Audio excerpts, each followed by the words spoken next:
Assalamualaikum warahmatullahi wabarakatuh. Perkenalkan, saya Jian Salsabila dengan NIM 223439090 Prodi Informatika, jurusan Teknik Elektronika, mahasiswa dari Universitas Negeri Padang.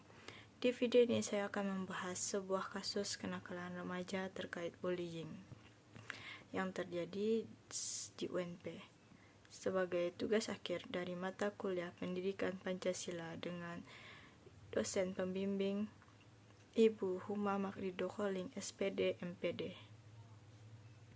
Apa itu bullying?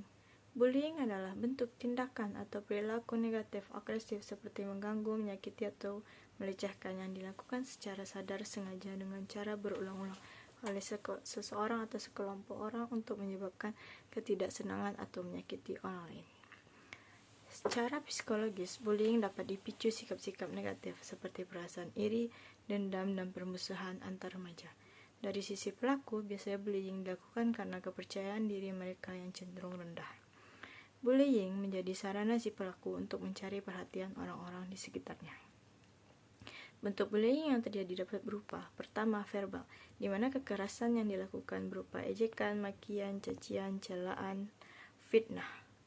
Kedua, fisik, di mana kekerasan yang dilakukan berhubungan dengan tubuh seseorang yang dapat berupa pukulan, meludahi, tamparan, tendangan.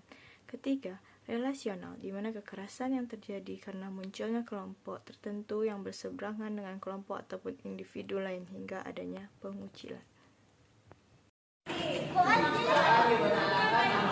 Kalau karena awas.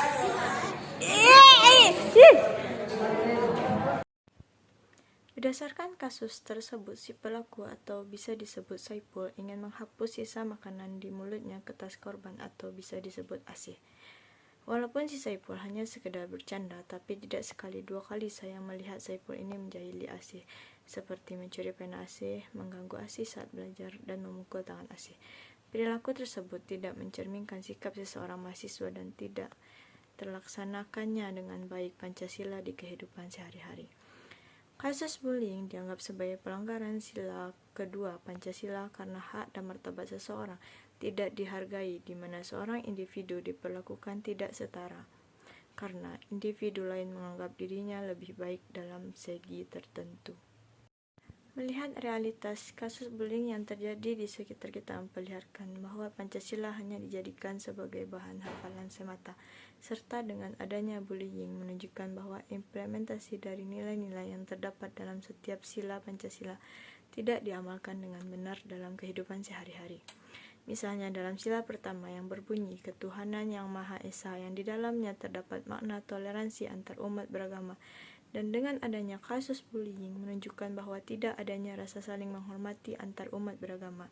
Selain itu, pada sila kedua atau sila kemanusiaan, bullying menjadi perilaku yang tidak mencerminkan kesadaran sikap maupun kesadaran perilaku yang sesuai dengan nilai-nilai moral dan tuntunan nurani, karena perilaku bullying merupakan tindakan merendahkan korban. Merujuk sila ketiga, bully malah memecah belah sesama bangsa Indonesia yang seharusnya menjunjung tinggi persatuan dan kesatuan. Sementara itu, melihat sila keempat, bully melanggar kaidah aturan yang telah disepakati bersama dalam bentuk undang-undang, contoh Undang-Undang Nomor 23 Tahun 2022 maupun peraturan dari sekolah. Terakhir, mengamati sila kelima, bully menyalahi keadilan sosial yang sama dari setiap orang.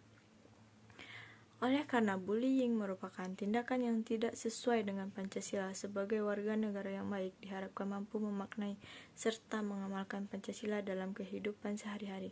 Pancasila yang bersifat umum yang menyentuh semua kehidupan bangsa harus dijadikan filter untuk melakukan tindakan apapun, terutama tindakan yang bertentangan seperti bullying. Dalam alasan apapun, bullying tidak diperkenankan dalam lingkungan pendidikan ataupun di mana saja dan dalam keadaan dan situasi apapun. Bullying bukan merupakan tindakan pilihan, karena bullying hanya merugikan bagi siapapun, terutama korban. Upaya yang saya lakukan agar hal tersebut tidak terulang lagi ialah saya mengingatkan Saipul bahwa perilaku yang dilakukannya itu tidak baik. Walaupun hanya bercanda, tapi jika sampai membuat asih tidak nyaman dan merasa tidak dihargai, maka itu termasuk kasus bullying. Dan saya akan meningkatkan kesadaran Saipul dengan berdiskusi bahwa apa yang dilakukannya adalah salah. dan harus minta maaf kepada Asih. Saran saya adalah untuk Saipul diharapkan tidak mengulangi perbuatannya lagi dan menanamkan sifat kepedulian, tenggang rasa, dan empati terhadap orang lain. Sekian video dari saya. Assalamualaikum warahmatullahi wabarakatuh.